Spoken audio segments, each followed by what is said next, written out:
ناظرین، آپ جانتے ہیں دو کام ایسے ہیں جو شیطان پر بڑے بھاری ہیں، شیطان کو اس سے بڑی تکلیف ہوتی ہے، ایک اذان اور دوسرا نماز۔ اللہ اکبر، اللہ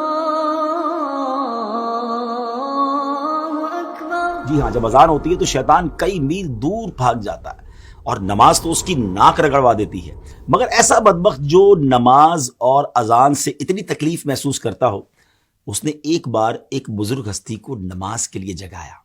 جی ہاں ناظرین، بڑا یونیک واقعہ ہے، اور یہ واقعہ ہے سیدنا امیر معاویہ رضی اللہ تعالیٰ عنہ کا۔ ایک بار آپ آرام کر رہے تھے، فجر کا وقت ہوا تو کسی نے آپ کو جگایا، آپ اٹھے اور آپ نے دیکھا کہ کوئی نظر نہیں آ رہا، تو آپ نے پوچھا کون ہے جس نے مجھے جگایا؟ تو آواز آئی کہ میں شیطان ہوں۔ تو آپ نے کہا اے بدبخت، تیرا کام تو نماز قضا کروانا ہے، تیرا کام تو اللہ رسول کے کاموں سے دور کرنا ہے، تو نے مجھے نماز کے لیے کیسے جگایا؟ اب شیطان نے بہانے بنانا شروع کیے کہ میں تو پہلے سے ہی نیک تھا، میں تو پہلے سے ہی نیکی کے کام کرتا ہوں، میں تو نماز کے لیے جگانا پسند کرتا ہوں، مگر آپ جانتے تھے کہ یہ شیطان مکار ہے اور یہ اس کا کوئی خاص وار ہے۔ اللہ والے تو شیطان کے واروں کو پہچان لیتے ہیں۔ تو آپ نے فرمایا کہ مجھے سچ بتاؤ کہ تم نے مجھے کیوں جگایا؟ تو شیطان کہتا ہے کہ حضور بات یہ ہے کہ اگر آپ نماز کے لیے نہ اٹھتے تو مجھے معلوم ہے کہ آپ کو نماز سے کتنی محبت ہے، نماز قضا ہونے کی وجہ سے آپ خوب گریہ وزاری کرتے، اللہ کی بارگاہ میں خوب روتے، اور اللہ کریم آپ کی وہ گریہ وزاری کو قبول فرما کر آپ کو ایک نماز کا گناہ تو معاف فرماتا، مگر ہزاروں نمازوں کا ثواب بھی عطا فرما دیتا۔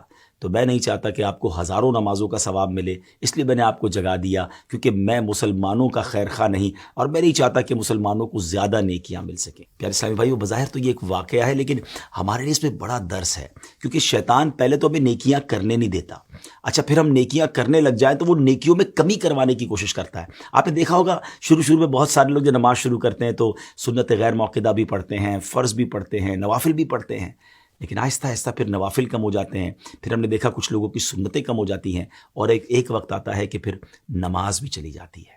تو شیطان کے واروں کو سمجھیے، اول تو وہ نیکی کرنے نہیں دیتا، نیکی کرے تو اب اس نیکی میں کمی لانے کی کوشش کرتا ہے، وہ بڑا مکار ہے، ہمیں شیطان کے واروں کو سمجھنا ہے۔ اب دیکھیں نا، کچھ ہی دن پہلے کی بات ہے کہ ماہ رمضان میں سارے ہی تقریباً نماز پڑھ رہے تھے، روزے ہو رہے تھے، عبادتیں ہو رہی تھیں، مگر کتنی بڑی تعداد ہے جو اب رمضان کے بعد مسجدوں میں نظر نہیں آ رہی۔